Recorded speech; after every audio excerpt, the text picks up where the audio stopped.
Le jour de l'enterrement de Pierre Verdier, il y avait deux groupes de personnes. D'un côté de l'église, sa première femme, Hélène, séparée de lui depuis 20 ans mais présente parce que leurs enfants avaient besoin d'elle, leurs deux fils, Mathieu et Thomas, des amis d'une vie entière, des collègues qu'il avait connus à l'époque où il était encore lui-même. De l'autre côté, Nathalie, sa seconde épouse, 49 ans, avec qui il avait passé les 15 dernières années de sa vie. Et leurs deux enfants, Camille, 12 ans, et Hugo, 9 ans. Des enfants qui avaient perdu leur père, de vrais enfants, avec de vrais chagrins. Le prêtre faisait de son mieux. Les deux groupes ne se regardaient pas. Ils se regarderaient très bientôt, mais pas dans une église, dans un bureau de notaire, avec des avocats, avec des expertises immobilières et des relevés de comptes et des accusations que personne, le jour de cet enterrement, n'aurait osé prononcer à voix haute. Pierre Verdier avait été ingénieur, brillant, reconnu. Il avait passé 30 ans à résoudre des problèmes complexes pour des entreprises qui payaient cher cette capacité. Il avait anticipé des crises industrielles, optimisé des processus, prévu des pannes avant qu'elles n'arrivent. Il n'avait pas prévu ça. Il n'avait pas prévu que ces deux familles se déchireraient pendant 2 ans sur ce qu'il avait laissé derrière lui. Il n'avait pas prévu que ses fils adultes et ses jeunes enfants seraient mis en concurrence par un système juridique qui ne fait pas de sentiments. Il n'avait pas prévu que Nathalie et Hélène, deux femmes qui ne se connaissaient pas, finiraient par incarner l'une pour l'autre tout ce qu'elles avaient redouté. Dans cette vidéo, je vais vous raconter l'histoire de Pierre jusqu'au bout, avec ses grandeurs et ses angles morts, avec ses amours et ses silences. Et ensuite, je vais vous expliquer ce qu'il aurait dû faire, pas pour être parfait, mais pour protéger tout le monde, ses 2 familles, ses 4 enfants. Restez jusqu'à la fin. Si vous avez, ou si vous avez eu, une famille recomposée, cette vidéo est peut-être la plus importante que vous regarderez cette année. Chapitre 1. L'homme que Pierre était. Pierre Verdier naît en 1947 à Grenoble, dans une famille de la petite bourgeoisie industrielle. Son père est contremaître dans une usine de câblerie. Sa mère est comptable à mi-temps. Ils ne sont pas riches, mais ils sont ordonnés, sérieux et absolument convaincus que l'éducation est la seule chose qu'on ne peut pas perdre. Pierre est un enfant curieux, dévorant. Il lit tout ce qui lui tombe sous la main, construit des radios dans sa chambre à 14 ans, démonte la machine à laver de sa mère pour comprendre combien elle fonctionne et la remonte, ce qui lui vaut l'indulgence maternelle. À 17 ans, il sait déjà qu'il fera des études d'ingénieur. Pas pour l'argent, pour les problèmes. Pierre aime les problèmes. Il aime l'instant où quelque chose de cassé retrouve son sens. Il intègre une école d'ingénieur à Lyon, en sort major de promotion et entre à 24 ans dans un grand groupe industriel de la région Rhône-Alpes. Il y gravit les échelons avec une régularité qui ne doit rien au hasard et tout a une capacité de travail que ses collègues regardent avec un mélange d'admiration et d'épuisement vicaire. Pierre ne s'arrête pas. Pas par ambition brûlante, mais parce que chaque nouveau problème l'intéresse plus que le précédent. À 27 ans, il rencontre Hélène Bardet à un congrès professionnel à Paris. Elle est ingénieure chimiste, intelligente, riante, avec une façon de contredire les gens qui les fait sourire au lieu de les vexer. Pierre est foudroyé. Il se marie en 1976. Les années qui suivent sont belles. Ils forment un couple intellectuellement stimulant, professionnellement actif, émotionnellement soudé. Mathieu naît en 1978, Thomas en 1981. Pierre est un père présent à sa façon. Pas toujours là physiquement, les déplacements professionnels sont nombreux, mais profondément investi quand il est là. Il explique le monde à ses fils comme on explique un mécanisme, avec patience, avec précision, avec le plaisir évident de partager ce qu'on comprend. En 1988, Pierre quitte le groupe industriel et crée sa propre structure de conseil en ingénierie industrielle. C'est un pari. Hélène le soutient sans réserve. La structure décolle en 3 ans. Elle emploie 15 personnes au pic de son activité, travaille pour des PME régionales et quelques grands comptes. Pierre est dans son élément. Il est son propre patron, il choisit ses clients, il construit quelque chose à son nom. À 45 ans, Pierre Verdier est ce qu'on appelle communément un homme qui a réussi. Financièrement à l'aise, pas extravagant mais solide, professionnellement reconnu, en famille apparemment stable. Apparemment. Chapitre 2. La fissure. Ce qui se passe entre Pierre et Hélène à partir du milieu des années 1990 n'est pas un drame. C'est quelque chose de plus insidieux et de plus triste qu'un drame, un éloignement silencieux. Hélène a pris un poste de direction dans un laboratoire pharmaceutique. Elle voyage, elle monte, elle s'investit. Pierre développe son cabinet, il se voit le soir, le week-end, mais il se voit moins vraiment. Il parle des enfants, des travaux de la maison, des vacances à organiser. Il ne parle plus de ce qui les a réunis, les idées, les curiosités, les débats qui duraient jusqu'à minuit autour d'une bouteille de Bourgogne. Mathieu et Thomas grandissent et quittent le nid. La maison de Grenoble, achetée en 1983 et remboursée depuis longtemps, devient trop grande et trop silencieuse.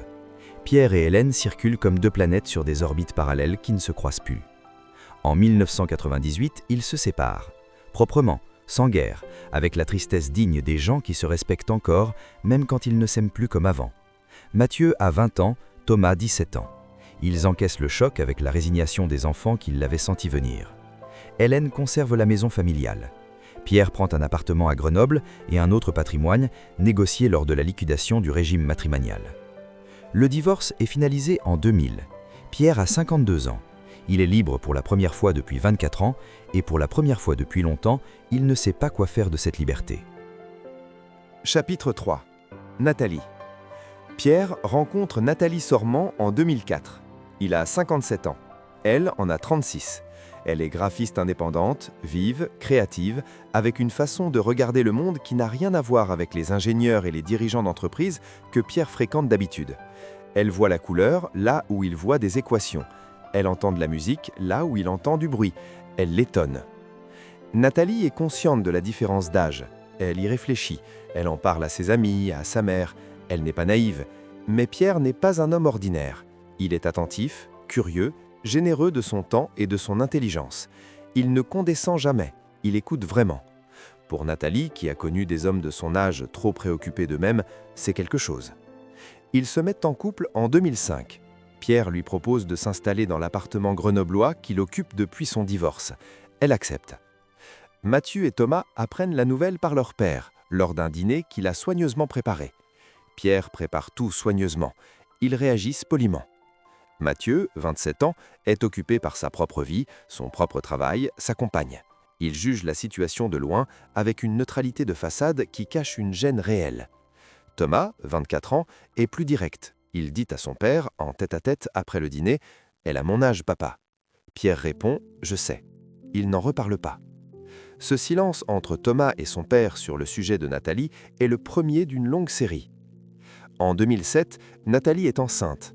Pierre a 60 ans, il est stupéfait, heureux, légèrement terrifié. Nathalie est heureuse sans terreur. Ils se marient en juin 2007, un mariage civil discret, sans cérémonie. Mathieu et Thomas sont présents, Hélène ne l'est pas, ce qui est logique, mais son absence pèse quand même. Camille, née en octobre 2007, Hugo en 2010.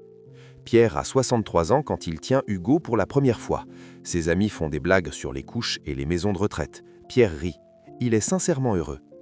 Mais il a 2 familles, et il n'a jamais vraiment réfléchi à ce que ça signifie pour l'après. Chapitre 4. Le patrimoine de Pierre. Pour comprendre ce qui va se passer, il faut avoir une image claire de ce que Pierre a construit. À la liquidation de son mariage avec Hélène en 2000, Pierre a récupéré sa part de patrimoine commun, principalement la valeur de son cabinet de conseil, estimé à l'époque, et des liquidités issues de la vente d'un appartement locatif qu'ils détenaient ensemble. Il a refait sa vie patrimoniale depuis cette base. Dans les années 2000, avec les bons exercices de son cabinet, il a acheté 2 appartements locatifs à Grenoble, des investissements qu'il gère lui-même avec méthode. Il a alimenté régulièrement une assurance vie.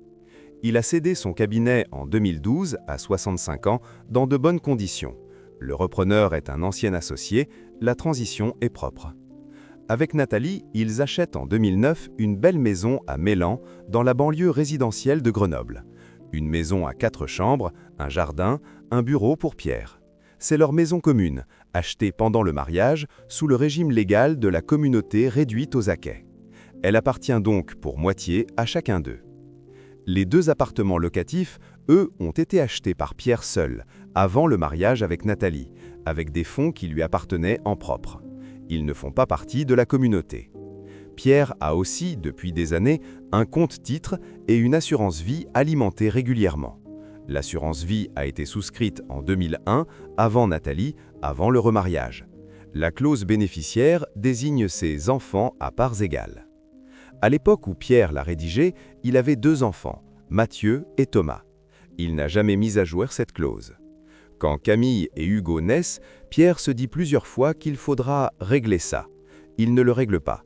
Il y a toujours quelque chose de plus urgent. Un client, un dossier, des travaux à la maison, les premières années de Camille qui prennent toute l'énergie disponible. Et puis Pierre est ingénieur, il gère les problèmes quand ils se posent. Or là, il n'y a pas de problème visible, tout le monde est vivant, tout va bien. C'est le raisonnement le plus dangereux qui soit en matière de transmission patrimoniale. Chapitre 5. Le diagnostic. En 2019, Pierre a 72 ans. Il se plaint de maux de tête inhabituels depuis quelques semaines. Nathalie l'oblige à consulter. Le médecin le fait passer des examens. Le diagnostic tombe un mardi matin de novembre. Un glioblastome, une tumeur cérébrale agressive. Les médecins sont honnêtes. Les traitements peuvent gagner du temps. Pas beaucoup. Ils parlent de mois. Peut-être 18 si tout va bien. Peut-être moins. Pierre encaisse le choc avec le stoïcisme qui a toujours caractérisé sa façon d'affronter les problèmes insolubles. Il rentre à la maison, s'assoit dans son bureau et reste 1 heure devant la fenêtre qui donne sur le jardin.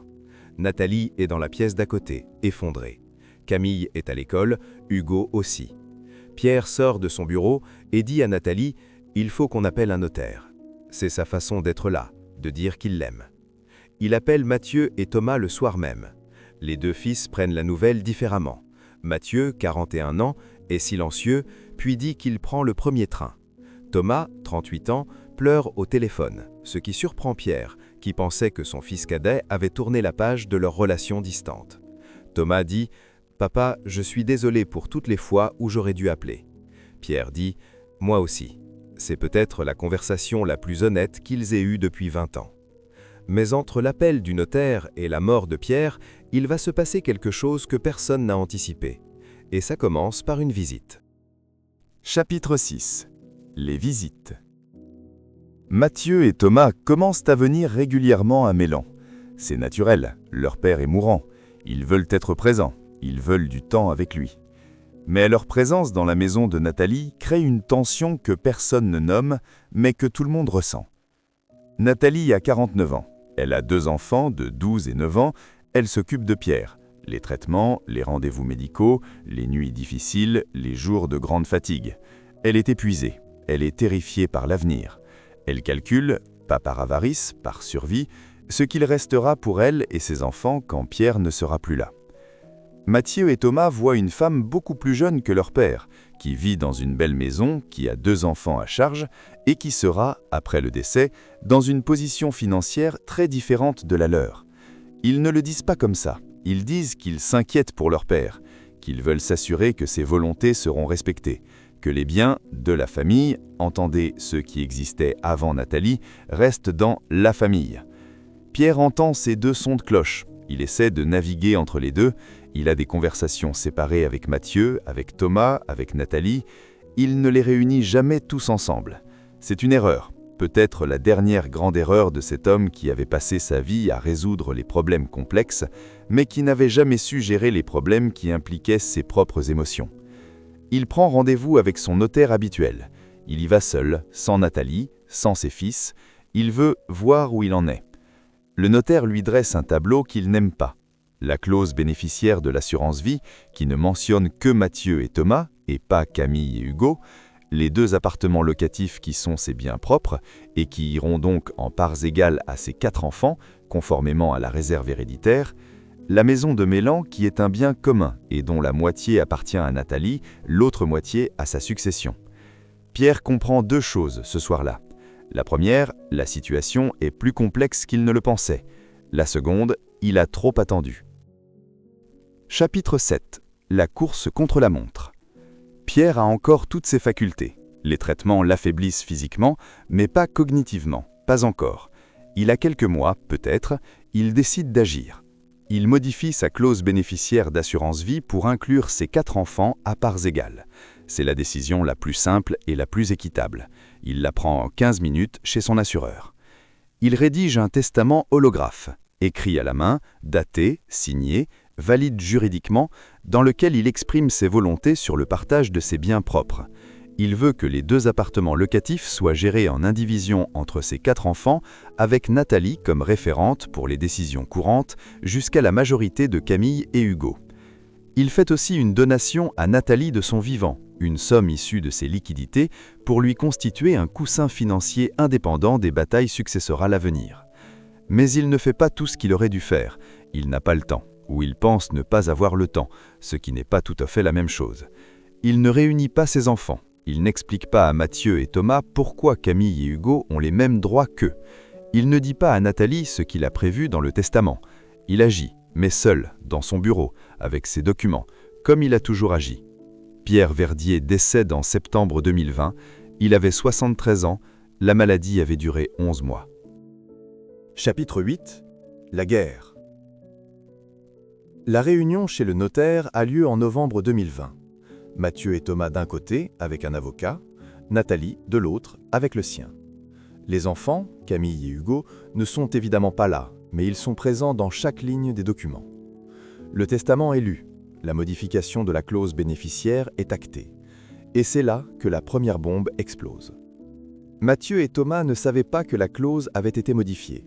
Ils pensaient être les seuls bénéficiaires de l'assurance vie, c'est ce que leur père leur avait laissé entendre dans une conversation vague des années plus tôt, avant Camille et Hugo. Apprendre qu'ils partagent désormais avec leurs demi-frères et demi-sœurs de 12 et 9 ans est un choc. Pas parce qu'ils sont mauvaises personnes, parce qu'ils ne s'y attendaient pas, parce qu'ils n'avaient pas été préparés. Leur avocat soulève une question.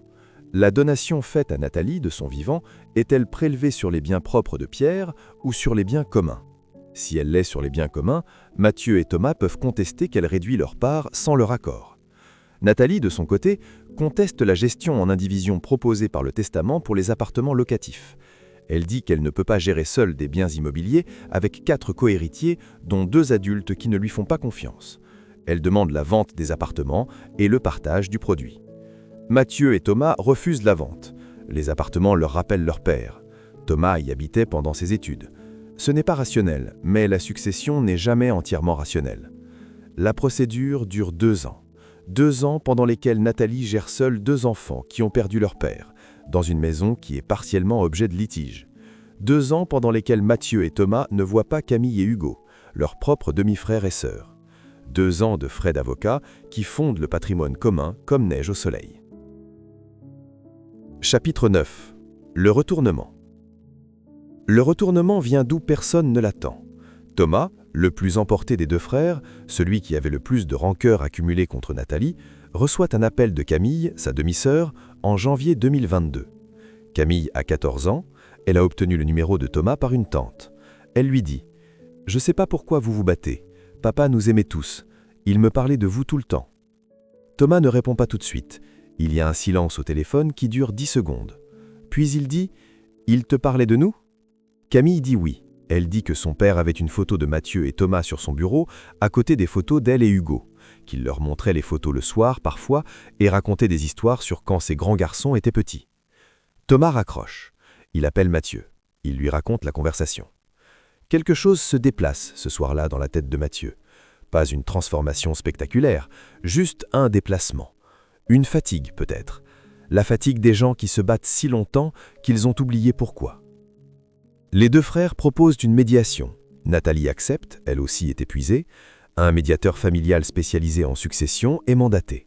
6 séances, des mots difficiles, des larmes de part et d'autre, et à la fin, un accord. Les appartements sont vendus. Le produit est partagé conformément aux droits légaux de chacun. La maison de Mélan reste à Nathalie, elle en était déjà à moitié propriétaire, et l'accord prévoit qu'elle rachètera l'autre moitié à la succession sur plusieurs années.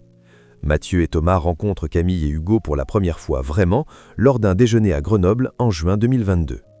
Ce n'est pas une fin heureuse de film, c'est une fin réelle, imparfaite, tardive, construite sur des ruines, mais c'est une fin.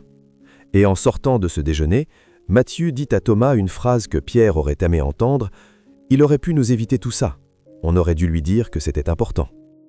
Je marque une pause ici.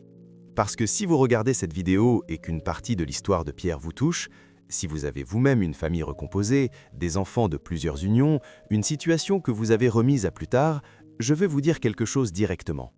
Les outils que je vais vous présenter dans les prochaines minutes sont simples. Ils sont accessibles et ils peuvent changer radicalement ce que vos enfants vivront après vous.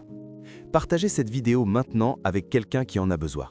Un proche, un ami, quelqu'un qui est dans une situation similaire. Et abonnez-vous à cette chaîne pour ne rien rater de la suite. La prochaine partie, c'est la plus concrète et peut-être la plus importante. Partie 2. Les leçons d'experts. Pierre était brillant, vraiment brillant. Il avait résolu des problèmes techniques que des équipes entières ne parvenaient pas à démêler. Et pourtant, sur la transmission de son patrimoine, il a commis des erreurs que n'importe quel notaire de province aurait pu lui éviter en 2 rendez-vous. Voici ce qu'il aurait dû faire. Leçon 1. Choisir le bon régime matrimonial dès le remariage. Quand Pierre s'est remarié avec Nathalie en 2007, il a accepté le régime légal par défaut, la communauté réduite aux acquêts. Ce régime signifie que tout ce qu'ils ont acquis ensemble pendant le mariage, la maison de Mélan notamment, appartient pour moitié à chacun. C'est juste. Mais dans une famille recomposée, ce régime crée automatiquement une zone de friction à la succession. La maison de Mélan est à la fois le foyer de Nathalie et de ses enfants et un bien qui entre partiellement dans la succession de Pierre, et donc dans les droits de Mathieu et Thomas. Ce que Pierre aurait dû envisager dès le départ, avec un notaire spécialisé, c'est la séparation de biens. Dans ce régime, chacun reste propriétaire de ce qu'il achète. Pas de confusion entre les patrimoines. Pierre aurait pu acheter la maison de Mélan à son nom, avec une clause d'usufruit garantissant à Nathalie le droit d'y habiter sa vie durant. À son décès, la nue propriété serait entrée dans sa succession, mais Nathalie n'aurait pas été déstabilisée parce qu'elle aurait conservé le droit d'y vivre. Ses fils auraient su à quoi s'en tenir, Nathalie aurait su à quoi s'en tenir. Pas de zone grise, pas de bataille sur qu'est-ce qui est à qui. Règle absolue, avant tout remariage avec patrimoine préexistant et enfant d'une première union, prenez rendez-vous avec un notaire spécialisé pour choisir votre régime matrimonial en connaissance de cause. Ce choix engage tout le reste. Leçon 2. Mettre à jour ses clauses bénéficiaires d'assurance vie à chaque naissance. L'erreur la plus simple et la plus lourde de conséquences de Pierre. Sa clause bénéficiaire d'assurance vie mentionnait « Mes enfants à parts égales », rédigée en 2001, avant Camille et Hugo. Pendant des années, cette clause désignait de facto uniquement Mathieu et Thomas. Il l'a corrigée trop tard, sous la pression du diagnostic. Si la maladie avait été foudroyante, s'il n'avait pas eu le temps de passer chez son assureur, Camille et Hugo auraient été exclus de cette part du patrimoine. Ce n'est pas ce que Pierre voulait, mais c'est ce que le document aurait produit. La règle est simple, révisez votre clause bénéficiaire à chaque événement de vie. Naissance, mariage, divorce, décès d'un bénéficiaire. Et n'écrivez jamais « mes enfants » sans les nommer explicitement. Le droit ne lit pas dans vos intentions, il lit ce qui est écrit. Ce rendez-vous chez votre assureur prend 20 minutes, il peut éviter des années de conflits. Leçon 3, le testament, précis, complet et expliqué de son vivant. Pierre a rédigé un testament, c'est bien, mais il l'a rédigé seul, tard, sous pression médicale et sans jamais en avoir parlé à ses enfants ni à Nathalie avant sa mort. Résultat, la lecture du testament chez le notaire a été une succession de surprises. Et dans les successions, les surprises produisent presque toujours du conflit. Un testament efficace dans une famille recomposée doit faire 3 choses. D'abord, nommer précisément qui reçoit quoi. Pas de « à parts égales » sans préciser lesquels entre qui. Ensuite, anticiper les situations de blocage. Si des biens se retrouvent en indivision entre des héritiers qui ne se font pas confiance, le testament peut prévoir le nom d'un tiers de confiance pour arbitrer ou prévoir les conditions de sortie d'indivision. Et enfin, et c'est ce que Pierre n'a pas fait, communiquer ses intentions de son vivant. Un testament lu après la mort d'un proche dans un bureau de notaire, par des gens en deuil et sur la défensive, est un terrain miné. Le même testament lu et expliqué par le défunt à ses proches quelques mois avant sa mort, ou mieux, des années avant, est un cadeau. Les gens contestent moins ce qu'ils ont compris et accepté que ce qui leur tombe dessus comme une sentence. Rédigez votre testament avec un notaire, puis organisez la conversation avec vos héritiers pour leur expliquer le sens.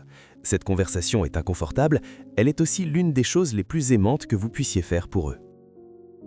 Leçon 4. Protéger le conjoint survivant sans léser les enfants du premier lit. C'est le nœud de toutes les familles recomposées. Comment protéger Nathalie, qui a des enfants jeunes, qui sera seule, sans que Mathieu et Thomas aient le sentiment d'être dépouillés au profit de quelqu'un qu'ils perçoivent comme extérieur à leur famille? Il existe plusieurs outils pour répondre à cette question sans sacrifier les uns pour les autres. Le premier, c'est l'assurance vie ciblée.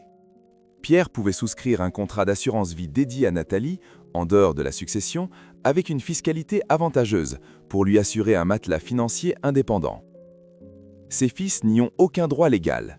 Nathalie est protégée, et les biens propres de Pierre restent entièrement disponibles pour ses 4 enfants. Le second outil est la donation au dernier vivant, aussi appelée donation entre époux. Elle permet d'augmenter les droits du conjoint survivant sur la succession et peut être calibrée précisément pour donner à Nathalie ce dont elle a besoin sans empiéter sur la réserve héréditaire des enfants. Elle est révocable à tout moment. Elle se fait en 1 heure chez un notaire. Le troisième outil, pour les biens propres, est la donation-partage entre les 4 enfants, faite de son vivant avec des valeurs fixées au moment de la donation, en présence de tout le monde. Elle solde les comptes définitivement. Elle évite les contestations post-mortem, et elle oblige à la conversation que Pierre n'a jamais eue. Dans une famille recomposée, la protection du conjoint survivant et la protection des enfants du premier lit ne sont pas contradictoires. Elles nécessitent juste des outils différents, choisis avec soin et expliqués honnêtement à chacun. Leçon 5. La réunion familiale, la conversation que Pierre n'a jamais organisée. Je termine par là parce que c'est, à mon sens, l'erreur fondamentale de Pierre. Pas la clause bénéficiaire non mise à jour, pas le régime matrimonial, pas l'absence de donation-partage. Ces erreurs sont réelles et coûteuses, mais elles auraient pu être rattrapées si Pierre avait simplement rassemblé ces 2 familles et dit à voix haute ce qu'il voulait pour après. Il ne l'a pas fait. Il a géré séparément. Une conversation avec Mathieu, une avec Thomas, une avec Nathalie, jamais tous ensemble. Chacun a reçu une version partielle de ses intentions, et ces versions partielles, à sa mort, sont entrées en collision. La réunion familiale patrimoniale, c'est le moment où vous réunissez tous vos héritiers, idéalement avec votre notaire comme tiers neutre, et où vous expliquez ce que vous avez prévu, pourquoi et ce que vous attendez de chacun.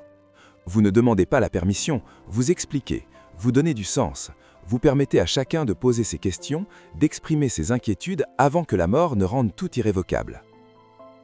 Dans une famille recomposée, cette réunion est encore plus indispensable, parce que les différentes branches de la famille ne se connaissent pas, ne se font pas confiance par défaut et projettent sur les uns et les autres des intentions qui sont souvent fausses. La présence physique, les mots entendus en direct, le visage d'un enfant de 12 ans qu'on réalise soudain qu'on n'a jamais vraiment regardé, tout ça change quelque chose. Thomas n'a pas eu besoin d'un tribunal pour entendre Camille lui dire que son père les aimait tous. Il aurait pu l'entendre de son vivant. Pierre aurait pu organiser ça. Il ne l'a pas fait. Ne remettez pas cette conversation à demain, pas parce que vous allez mourir bientôt, mais parce que tant qu'elle n'a pas eu lieu, vos héritiers construisent leur propre version de votre histoire, et cette version n'est presque jamais la vôtre.